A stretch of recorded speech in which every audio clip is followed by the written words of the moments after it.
Magandang araw ulit sa inyo mga ka-farmers.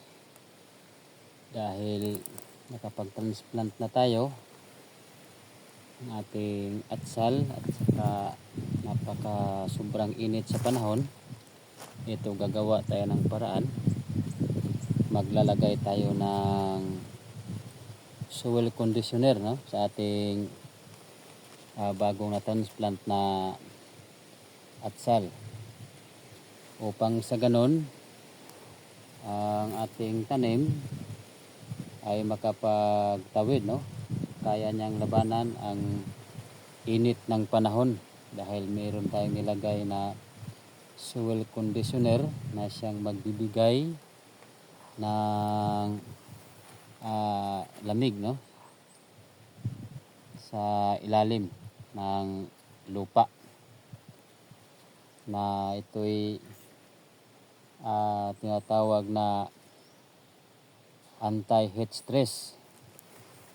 Kung makikita nyo ito, lagay tayo ng ganito para makapag tawid sa sobrang init ng panahon itong tanim natin.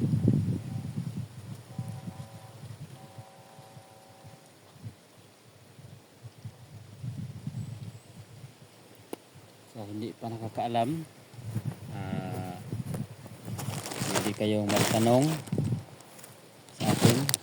Pwede nyong puntahan, no, ang aking YouTube account. Meron tayong i-upload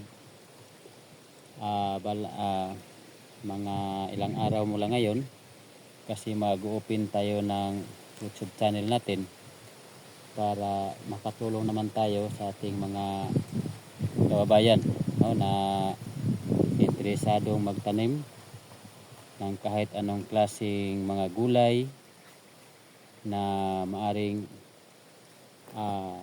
matulungan natin sa pagbigay ng mga nagkaiba't ibang mga teknik, no, kung paano natin palaguin ang ating mga pananim. Yun lang muna. Maraming salamat sa inyong panonood.